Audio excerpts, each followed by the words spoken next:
Welcome everyone to this edition of Rossiter's Ringside Report. I'm Mark Chang. I'm joined by the head boxing coach of the Annandale Boxing Program, Leo Rossiter. And welcome to this episode. Leo, you have some information on some upcoming fight cards in the area? Yeah, there's been a lot of activity on the amateur level in the past several months. This yesterday was they had a show at the Mac Lewis gym. We haven't reported on that because we didn't get a whole lot of information on that, and we haven't gotten any information after the show to go over any of the results. However, next Saturday, October 4th, down in Leonardtown, Maryland, the Knowledge Boxing Club in Southern Maryland's putting on a show. They just had one, I think, 3 weeks ago, in Prince Frederick. Now, they seem to be hopping around the different areas in Southern Maryland, which is not a bad idea. And there's a place called the Rex. And now this is a new place to me. I lived in St. Mary's County for several years, 6-7 years. And this is in Leonardtown. It's called the Rex, and it's at 22695 Washington Boulevard, Leonardtown. The weigh-ins start at 11. The doors open at 2, and the bouts are slated to start at 3 o'clock. I have given them some names to put on the show. They haven't gotten back to me yet, so they evidently haven't been able to match them yet, and they may or may not get on. I'll have to see how things progress during the week. But the let's see, Baltimore Boxing, Jake Smith, and Knowledge Boxing, and Mac Lewis's gym. They've been putting on several shows here lately. So there's a lot of amateur activity now on the pro side. I've contacted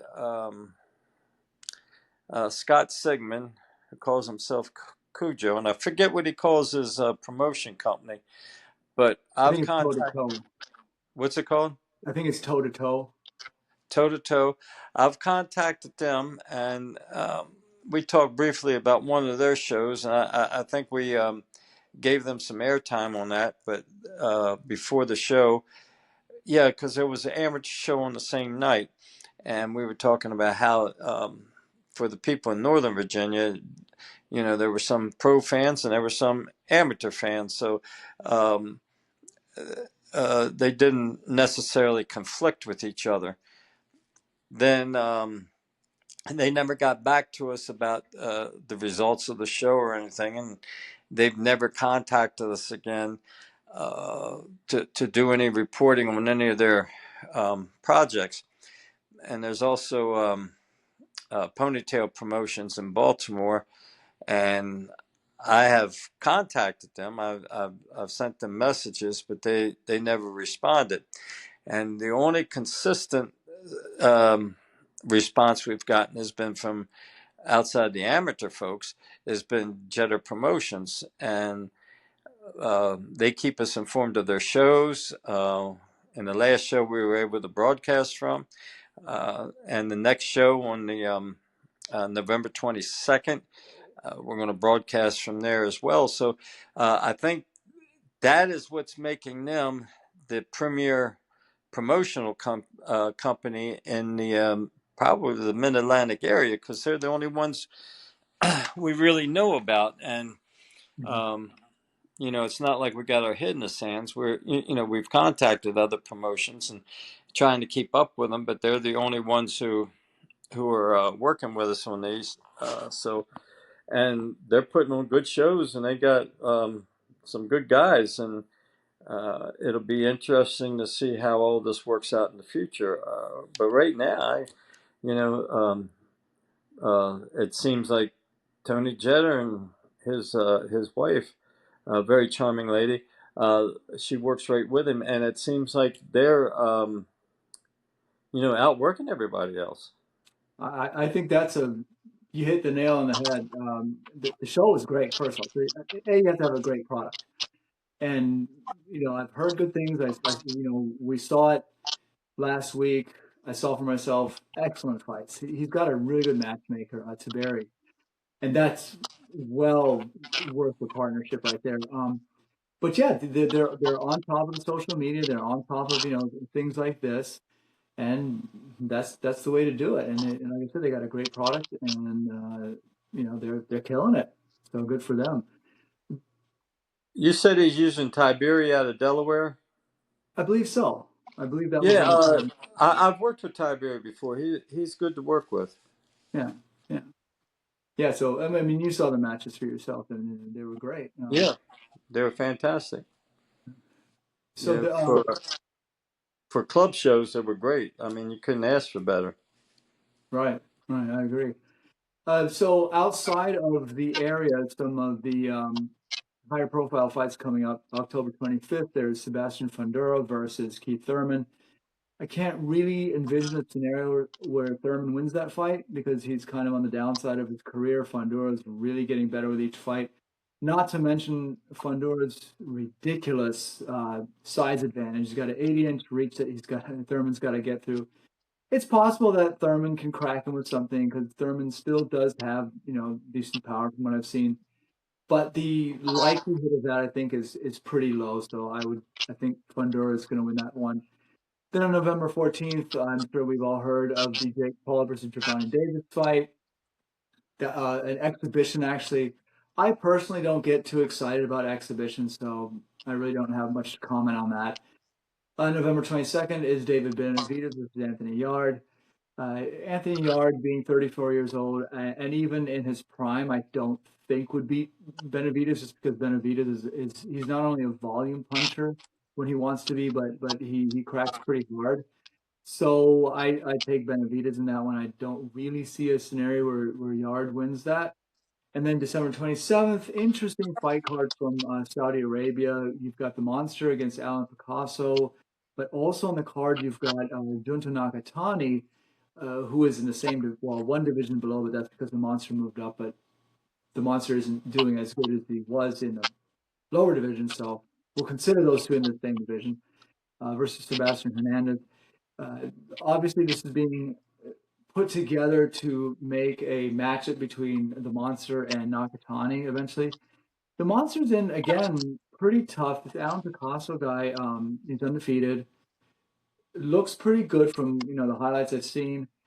And very big 122 pounder. So he could present some problems. And like I said, the Monster hasn't looked nearly as dominant at 122 as he has at 118. But if he does get through Picasso, I'm not saying he will, but if he does, then the Monster versus Nakatani, that's going to be a really interesting matchup. And then moving on, what do we do about a Terrence Crawford fight? Because if he stays at 168, right, you've got Benavidez who's willing to come down to 168, and that's the fight that I understand from looking online that Turki Al-Sheikh is trying to get to happen.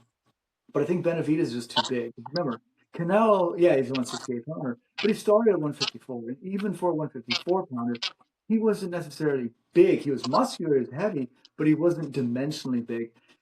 So that was a very good matchup, as we saw for Crawford. Benavidez is a different animal. I mean, this guy is 6'2", has a 74-inch reach. Sorry, that's going to be very much of a puzzle for Crawford. I think it's just too big. And then also at 168, you've got a monster in Hamzah Shareez, who just dissected Erwin Berlanga not too long ago. That guy, 6'3", 75-inch reach. God forbid he moved up to 175 pounds, which I think is just then I think it's even too heavy for Crawford. They've got but Bivol and Beterbiev, and those two guys I think are at a different level. But between 168 and 175, between Benavidez, Shareez, Bivol, and Beterbiev, you got a lot of good fights in the making there. I just don't think Crawford is big enough to be in that mix. The problem is there's really no big name below 168 pounds. So what is next for Crawford? I mean, he doesn't really play the heel, right? He's not wired to be a heel, which is fine. I like him. I watch him because I want to see greatness. I don't necessarily tune in just to hope somebody loses, right?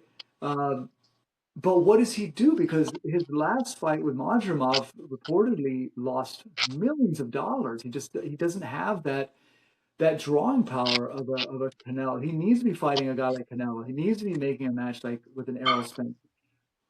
What are his options? Well, we have breaking news. Uh, Terrence Crawford is calling out Floyd Mayweather.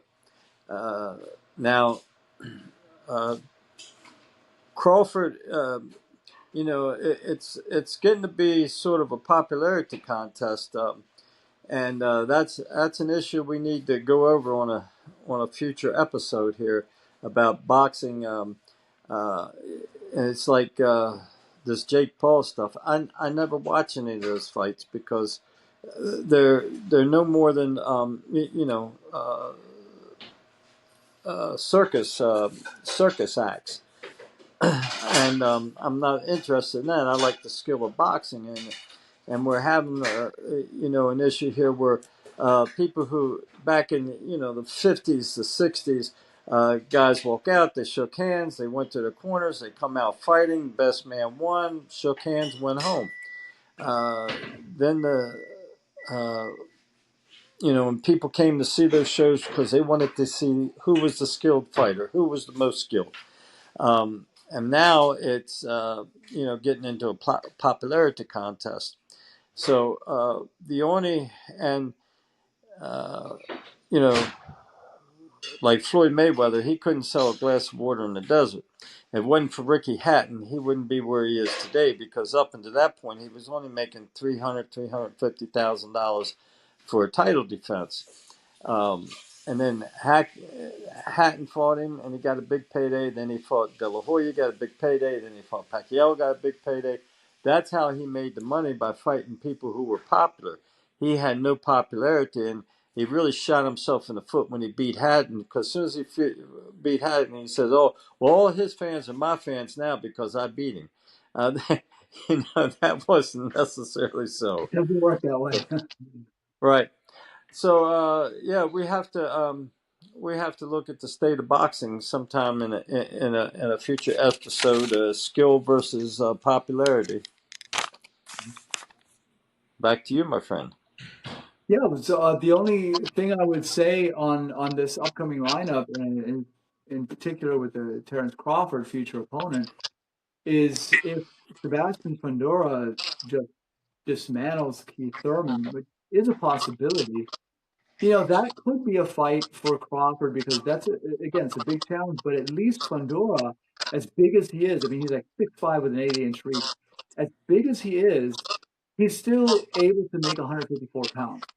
Now, I would not make Fundora come up because now you're letting him eat. You're not making him boil down. If I were Crawford, I would go back to 54 for that fight if it's a big enough of a fight uh, that people are clamoring for. But that's really the only name opponent I see for Crawford. Now, look, he's got millions. He could just retire. It's an option, right? Not a bad option. Now, I'd love to retire with that kind of money. Well, anyway, I guess we'll wrap things up here. Leo, anything in closing? Um, well, in closing, it's going back to Jetta Promotions. That I'm really impressed with the operation they've put together, and I've worked with other promoters. I've worked with Ponytail Promotions and stuff, and they had put on some nice shows, some nice theatrics at the shows, uh, but they seem to be sliding a little bit, and Tony Jeter seems to be stepping in and picking up where they left off. Yeah, I mean, based on last week, I can't disagree with that. It was a great show, and I think it's good for boxing. So, with that, Yeah, we're open. We're still here for toe to toe promotions and ponytail promotions, And anybody else, we're still here. We're still here to help the people put their product out, and but it's just the old adage, the best man wins. And right now, the best man's Tony Jeter. Yeah, yeah, he is. And but yeah, any other promoters, pro, amateur, anything in the area that you want to get some airtime on, we're happy to take your information and bring it to life on air here. So with that said, thank you all for watching, and we will see you on the next episode. Good night.